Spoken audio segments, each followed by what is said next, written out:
Today on Exploring Scotland's History, we're going to tell you all about the West Highland Museum in Fort William.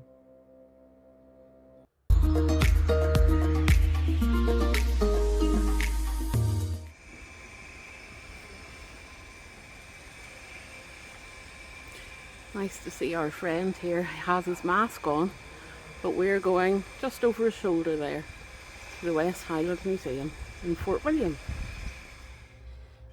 The West Highland Museum is a complete and unabridged version of Highland life. It's really well worth a visit, and I shall leave their website along the bottom here for the length of the video, that if any of you want to get in touch, you can. The museum was originally founded in 1922 by Victor Hodgson. He had collected books and exhibits, and he displayed them in Fort William's old reading room. In 1925, funds were raised in order to purchase the old British linen bank, which is the beautiful building the museum now stands in. It is a Grade B listed building, and it's one of the oldest buildings in Fort William as well. So not only are you getting the museum, but you're getting into one of the oldest buildings in the town, and it is truly stunning. I'm not going to mention names because I don't want to leave anyone out, but I was lucky enough to get a private viewing of the museum recently. I was blown away by the amount of exhibits, the amount of information, and the staff are very knowledgeable. There are a few full-time staff and quite a lot of volunteers, obviously because of the issues worldwide at the minute. The number of volunteers has fallen from 40 to 17. I think for anyone visiting the Highlands, and especially the Fort William area, the Highland Museum is a must-see. It really links together and shows Highland life throughout the ages, and really gives a lot more information than even the actual sites that you would be visiting. I will show you some of the fantastic exhibits and information available in the West Highland Museum. I'm going to save some though, because a lot of it will link into videos that I have coming up in the future. Though any time that it is associated with the West Highland Museum, believe me, I'll give them a wee plug. I really do think it's worth it. As well as the museum, there is quite a good shop.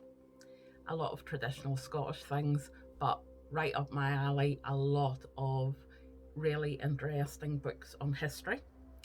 And I will be visiting the museum again, but even aside from that, I will be visiting their bookshop again. I can't wait to get some more books into my collection.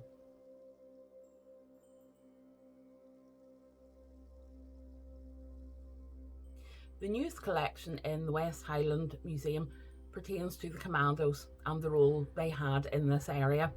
It also includes a lot of touching personal accounts. There are displays of the items they would have taken with them when they were out in the field. Here we see the traditional battle dress from 1940. 𝕳𝖎𝖌𝖍𝖘𝖙𝖚, a brave man to walk about in that.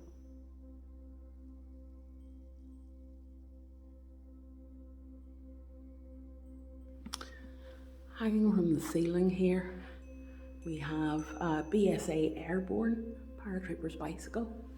It was folding. You can see we undid those couple of butterfly clips, and they were used quite a lot on the Normandy landings. There is also a room dedicated to the old fort in Fort William. It has the original panels from the governor's room. It also has a very interesting table. It's a birching table for those who stepped out of line, and it's interesting to know that it was used right up until 1948.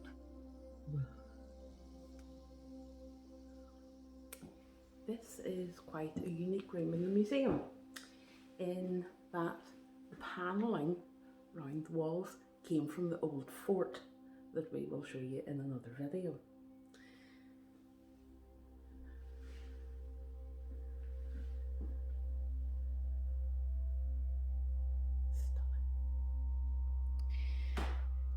This is the birching table, now in the museum, but was still in use in 1948. There's also a room dedicated to Queen Victoria and Mr. Brown. There are some beautiful pieces that she had given him over the years. This is a pin that John Brown's relatives were given by Queen Victoria after his death. On the back is inscribed Uncle John, 27th of March 1883. There is also a framed photograph of Queen Victoria, and all of this is sitting on Balmoral tartan, which was designed by Prince Albert. The museum holds quite a decent collection of natural history items as well that I'll show you some pictures of now. A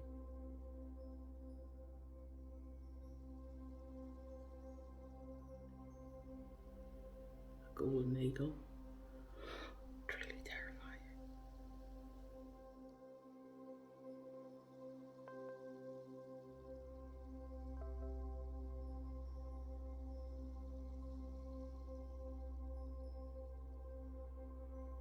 There are displays about the massacre of Glencoe. There are displays on obviously something that's very pertinent to the Fort William area, and that is the mountain rescue teams. And you can see how old and heavy and cumbersome some of the first mountain rescue gear really was. I think it was quite a challenge to get the gear up the hill, never mind the gear back down with a casualty. For those that like to get out in the hills, the West Highland Museum has quite an interesting collection of bought, donated, borrowed bits and pieces that will show you really how far the mountain rescue teams have come over the years. Personally, I don't fancy getting carried down the mountain on that. But the Duff Mountain Rescue stretcher did work. As there is in action. No, thank you. There are some stunning displays on school life and work life and just the general life of folk in the Highlands and how they would have lived. Here we have a cabinet with various knitting and weaving bits and pieces.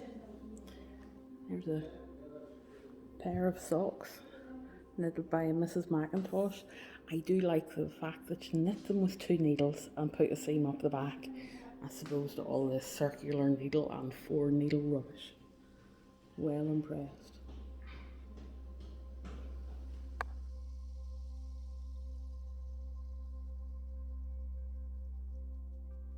West Highland Museum also gives us an insight into the schooling of the time. There's an interesting book. I'll let you make your own mind up over that one.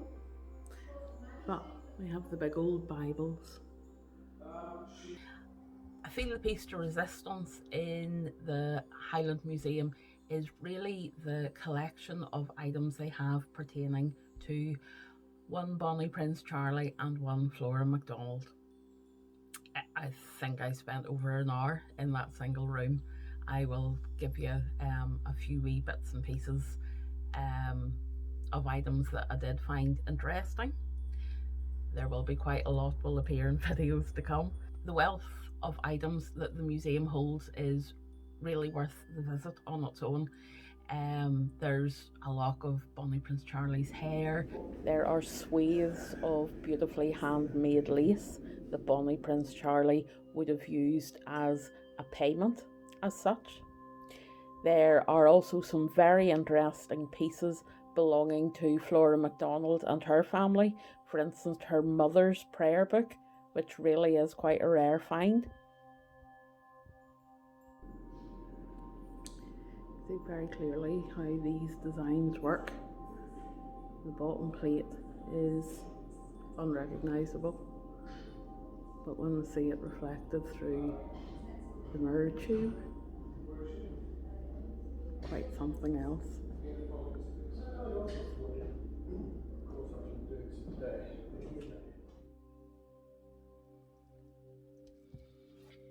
The West Highland Museum is absolutely worth a visit if you're in the area. It will give you a much more rounded feeling for all the places that you visit in the area and a much better understanding of how people lived. The museum is largely manned by volunteers. It's absolutely free to get in. They do like a donation if you can afford one, and to be honest, once you go round the place you'll be keen to give them a donation. It is absolutely stunning. I can assure you there's a lot more. I only had one day in the museum. I could have spent 2 or 3 days and got much more footage. If you are interested in finding out more about the West Highland Museum or donating, like I say, the website will be here right through the photographs until the end of the video. It's an amazing place and it keeps the heritage of this area alive. Thanks for watching.